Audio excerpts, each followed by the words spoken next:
hatchet came so fast that I don't think I had time to think. Terror inside a place of camaraderie, warmth, and shelter. Someone's getting shot. You have to get here now. He was aiming that gun everywhere that he could, and he was just firing everywhere. Leading to a days-long manhunt. Obviously, we have a man who's dangerous, who's not rational, who's got weapons. And then more violence, more than 1,000 miles away. I could see the officer laying there bleeding. That police officer would be one of 3 people dead in the middle of the country after a young New Bedford man armed with a hatchet and gun went on the attack, wounding 3 people here. I'm Brian Crandall. This is a look back at what unfolded starting here 20 years ago on New Bedford's North Front Street.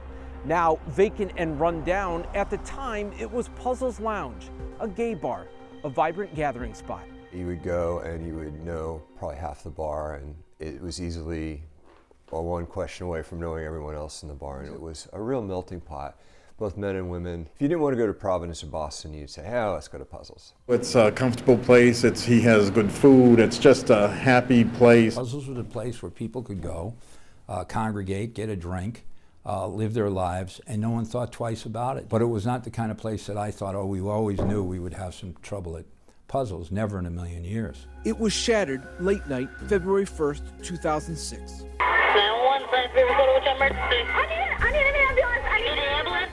What's the problem? On North Front Street. What's the problem? Someone's been shot. Somebody's been shot? Someone's been shot. You have to get here now. Team 10 coverage now of the New Bedford bar rampage.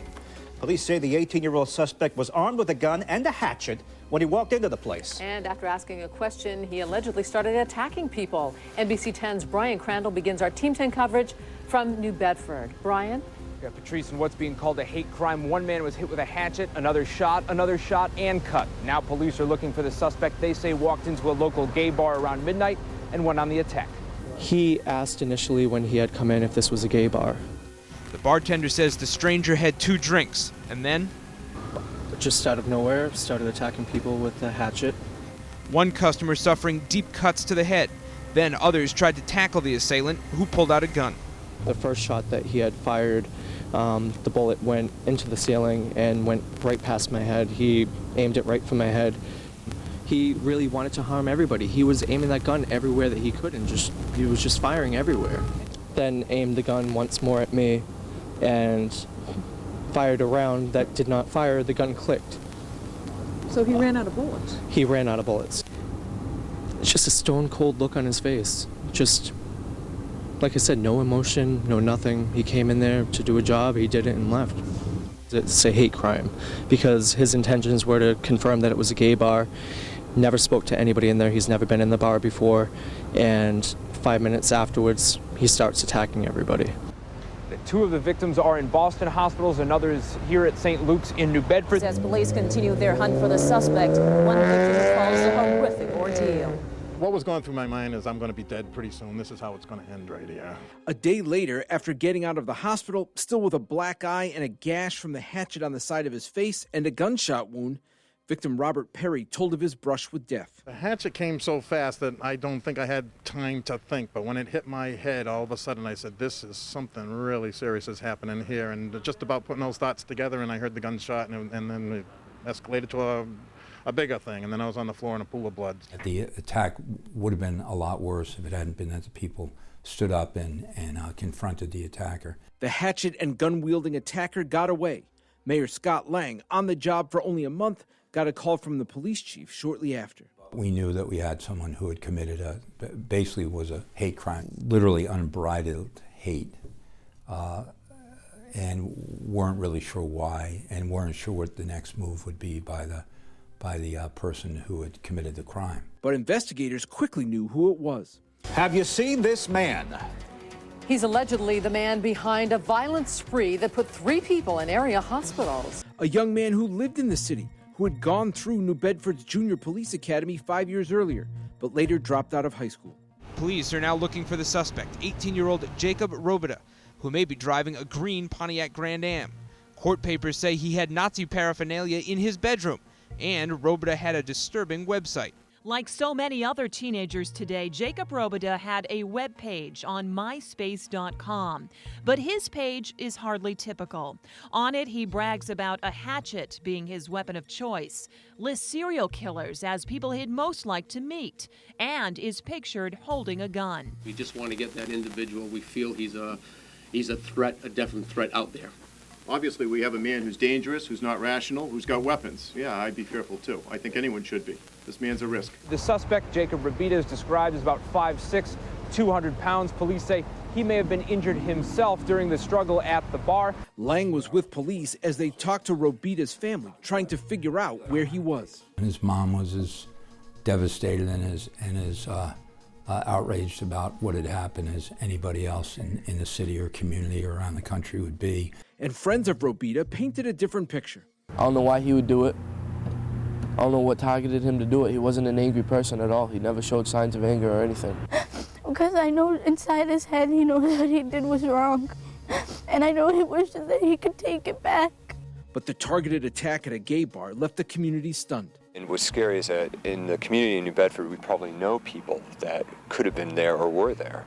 So it could have been us. This is abhorrent, and we are going to make sure that this does not happen again in this city. We ask for justice. We ask for reconciliation. The moment was met with gatherings of solidarity. People are taking a stand that we are not going to tolerate this kind of behavior, and we have to stand together, united as a community, and stand up for what's right. When we did the vigil that night, no one knew where he was. He could have been around the corner with a submachine gun. Andy Pollock, Liz DiCarlo, and Bev Bocelli organized that vigil in response to the attack. We were shocked to get the news of what had happened. It was a shock. It was a shock to me. I think one of the biggest reasons for that was we thought we were safe. At the time, they were all leaders of the South Coast's Marriage Equality Coalition, fighting for gay rights. Pollock, now the leader of the South Coast LGBTQ plus network, knew puzzles well. I had been there probably 100 times. I think that was the visceral shock, was it can happen to you. And I mean, I was supposed to go to Puzzles 2 days later to collect signatures. You know, it could have been me that night. Mm-hmm. So that was the shock that translated into positive action. Mm-hmm. The amazing thing to me was that it wasn't just the gay and lesbian folk in the community who were outraged. It was everybody. I'm doing great. I'm just thankful to be alive. I feel that I was very, very close to being dead or paralyzed. Robert Perry spoke again as the search for Robida went on. If he was caught and I had the opportunity to talk to him, I would ask him, what's up? Did you have a mom? Did you have a dad? Did you have friends? Did you have any problems when you were little? Were you abused? Did you play video games? Did you play violent video games? What were you thinking when you put the knives in your pocket and the hatchet and the gun and you left your house? Answers to those questions would never come. Only more bloodshed. This story only got worse. It was a tragic end in Arkansas to a story that began out here in New Bedford. 3 days after the attack at Puzzles. It was shortly after 2:30 this afternoon when the individual was the subject of a traffic stop in Gassville, Arkansas. An officer approached the car. He was shot twice and killed. Nearly 1,500 miles from New Bedford, Robida and 2 others were dead. Small-town officer James Sell, 63 years old. The police officer who unwittingly stopped a car in front of the Brass Door Motel. Sell never knew he had stopped a dangerous, desperate, armed fugitive and paid for it with his life. Kind of hard to put in words, you know, it's like losing a family member. It had to be point blank. The motel clerk heard the gunshots. When the car pulled out, I could see the officer laying there bleeding. About 5 miles away, police spotted Robida's car and gave chase. By this time, in the pursuit, it had slowed to from speeds upwards of 90 miles per hour or higher to speeds of around 30 miles per hour. Robida ran over police stop sticks, lost control, and crashed. And he was not alone in his car. He had a passenger, 33-year-old Jennifer Rena Bailey. Investigators now believe that Robida raised a handgun to the head of Bailey, fired, and it's believed that she was killed instantly by that gunshot. At that point in time, Robida raised that same handgun and fired on the officers that were present at the scene. They returned fire. Though first believed to have been shot by police, Robita had killed himself. One of the questions left for investigators now is, who is Jennifer Bailey? How did she know Robita? Why was she in Robita's car? Bailey, it turned out, had a previous relationship with Robita more than a year before. They had met online, and Robita stayed for a time with Bailey, a mother of 3, in West Virginia. She said that they were together for a while, and she said they broke up because he, was too immature at the time. But yeah, she said she loved him. Robita picked Bailey up there after his rampage at Puzzles and stole 2 guns from her family, leaving questions for police there about how she wound up along for the ride. There's a good possibility that Miss Bailey did not go willingly with Mr. Robita. Back in New Bedford, Robita's family, his stepfather, did not want to be in the spotlight. What he did, I love Jacob. Okay, I raised him as a little boy. He don't need none of this. Robert Perry had different feelings. I'm just so glad that it's over. My biggest emotion is just being happy to be here and to be alive and be talking to you, because I literally had a bullet go in the right side of my back and come out the left side, go under my skin and miss my, go right between my spine and my skin. To take a hatchet to the face, he didn't get my eye. I shouldn't be here right now. Investigators were still trying to figure out why. Bristol County District Attorney Paul Walsh revealed what Robita left in a note. The last part, that if I'm leaving and if I have to go, we'll go out in a blaze of glory, or words to that effect. You don't turn off the 6 o'clock news, arm yourself to the teeth, and walk down to a bar and try to kill 3 people. Something triggers that, and we're trying to divine the motivation for that. Mayor Lang led a local contingent to Officer Sell's funeral in Arkansas. This was as quiet a rural town as you can get. The idea that this happened in New Bedford and it spills out 1,000, 1,500 miles away in basically the hills of Arkansas is another story that you're sitting there just saying it's the hand of fate. It didn't even make any sense to me. I think when we got back, we all thought we need to try and be as proactive as we can to make sure that we're addressing these kind of disaffected people.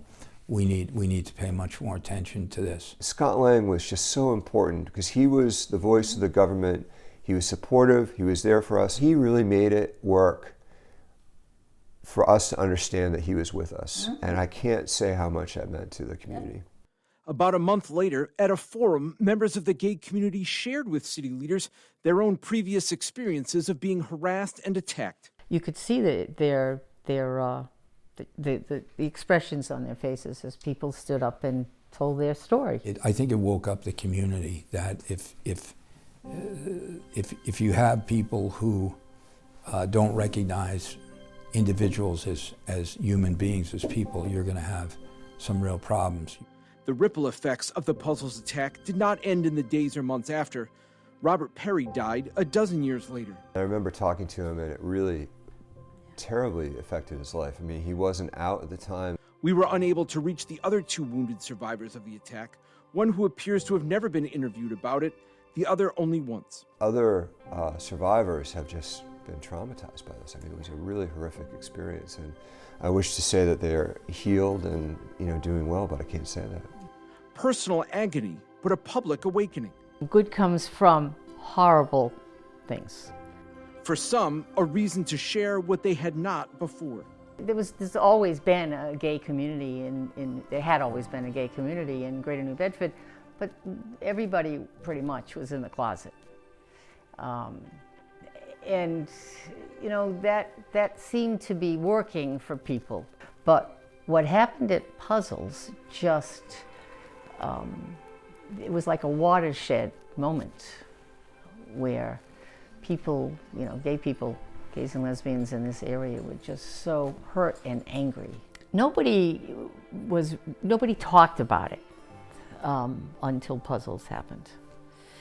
And then it was, we were all out. Beyond the gay community, a greater acceptance. It really made people think and really look at what was happening in our community and what we needed to do together. With lessons that never expire.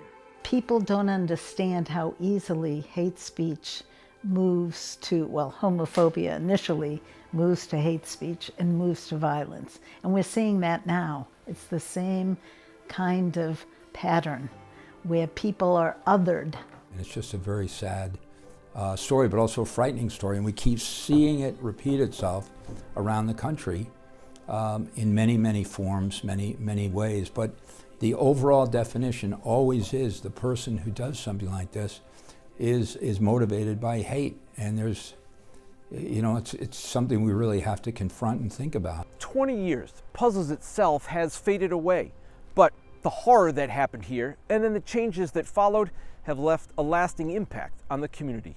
I'm Brian Crandall, NBC 10 News.